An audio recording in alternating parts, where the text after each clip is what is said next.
I can be impulsive, and I'm very social, so I can end up with my days being sort of just full, and to the point where, again, like I said, it's to the point where when I get finally home or whatever and have my own time, the only thing I've got the energy to do is to sort of watch TV. Yeah, that's a big issue. So you overcommit in your social life. Yeah.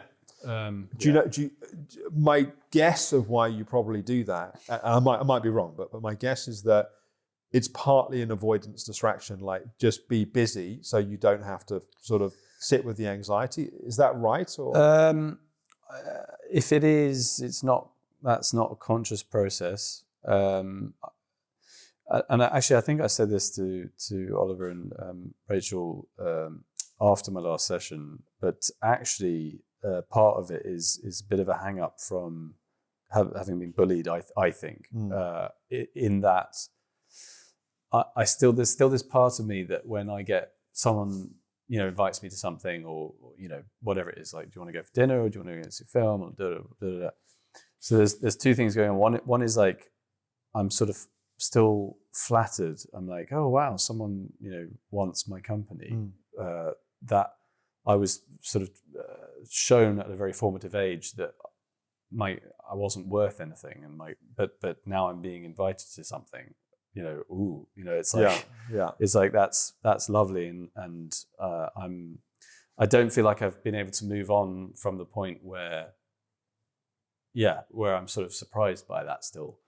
The other thing is, like, I don't like disappointing people. I don't like saying no, and I feel if someone's asked me to spend time with them, by saying no, it's both disappointing them, but it's maybe they won't ask me again. Right.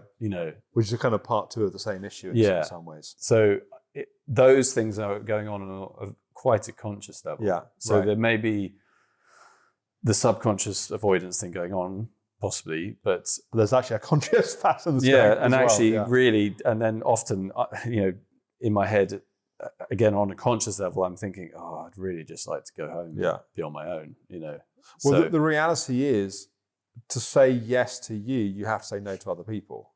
Yeah, exactly. And it's like, because if you're not saying no to other people, in a sense, your life is dictated by how many invitations you get to go off and do stuff that you vaguely would like to do, in a sense.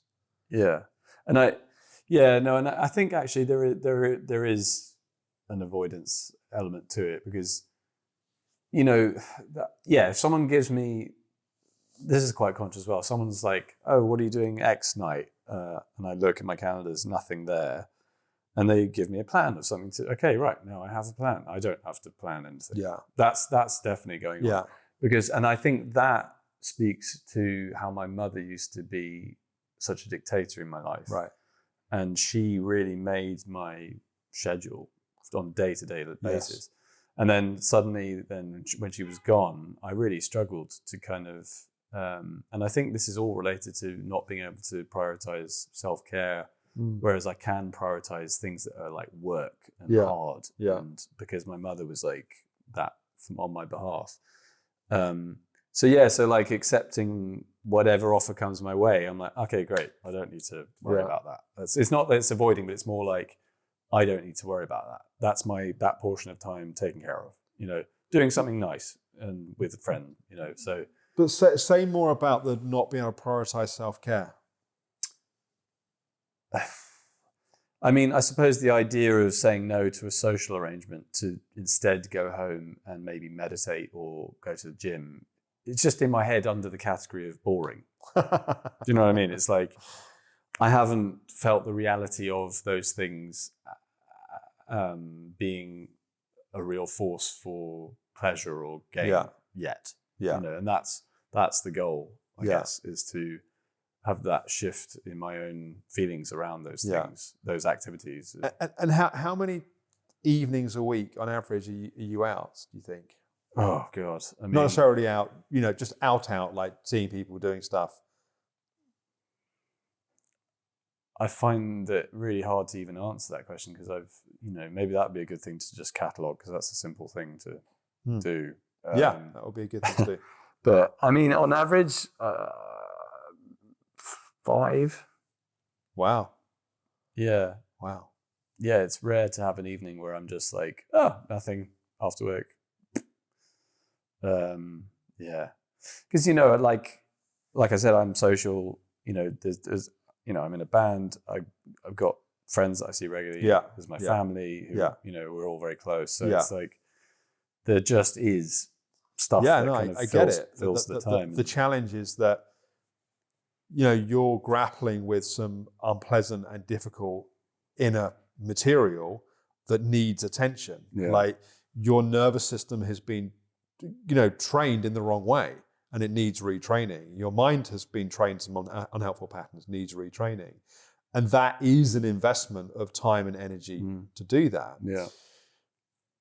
Also, for your system to settle, it needs to have an absence of stimulation. Yeah. And constantly going out, seeing this person, doing this, doing that is a constant stimulation into your system. Yeah.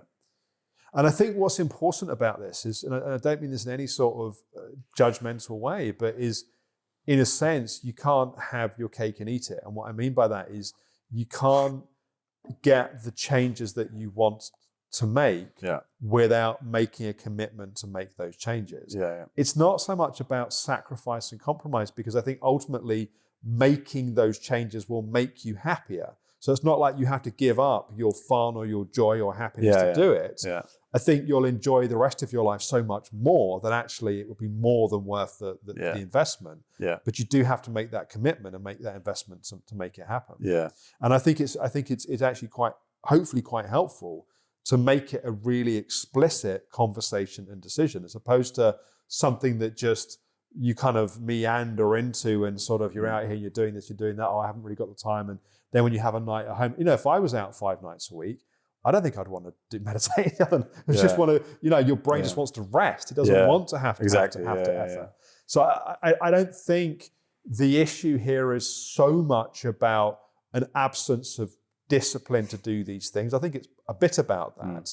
I think it's more about an absence of discipline towards the prioritization of your self-care. Yeah. And the prioritization of your self-care is partly looking at your diary and going, I'm already out 3 nights this week. Yeah. Actually, that's my limit. And I'm not going to say yes to that other thing. Yeah.